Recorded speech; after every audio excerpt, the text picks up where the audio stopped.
ទីភពជាបាលអន្តរជាតិខេមាត្រូវបានបង្កើតឡើងដោយផ្ដោតជាសំខាន់ទៅលើគុណភាពនិងស្តង់ដារក្នុងនោះយើងរាប់ពីអគារដែលបានរៀបចំឡើងទៅតាមបទដ្ឋានបច្ចេកទេសមានបែងចែកបន្ទប់ទៅតាមមុខងារទៅតាមជំនាញ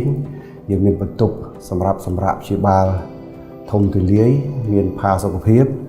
មានអនាម័យខ្ពស់មានបំពាក់ឧបករណ៍សម្ភារៈបច្ចេកទេសត្រឹមត្រូវយើងមានវិជ្ជបណ្ឌិតជំនាញវិជ្ជបណ្ឌិតឯកទេសជាច្រើនរងចាំបម្រើ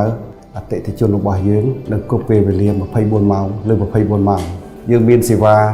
ផ្សេងគ្នាជាច្រើនសេវាព្យាបាលរបួសសង្គ្រោះបន្ទាន់សេវាពិគ្រោះជំងឺសេវាទទួលសម្រាប់ព្យាបាលសេវាជំងឺធ្ងន់សេវាវះកាត់សេវាឯកទេសបេះដូងសរសៃឈាម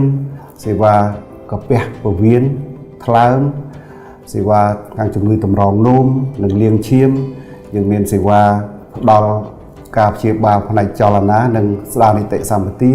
សេវាសម្រាប់ពិនិត្យព្យាបាលមហារីកលក្ខណៈ សេវាទាំងអស់នេះគឺ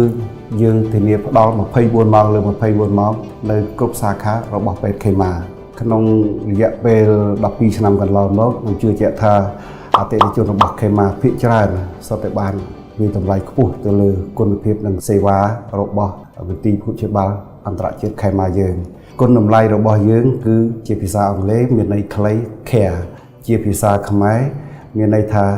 យើងផ្ដល់សេវាប្រកបដោយគុណភាពប្រកបដោយការទទួលខុសត្រូវនិងប្រកបទៅដោយការគោរពតាមក្រមសីលធម៌វិជ្ជាជីវៈ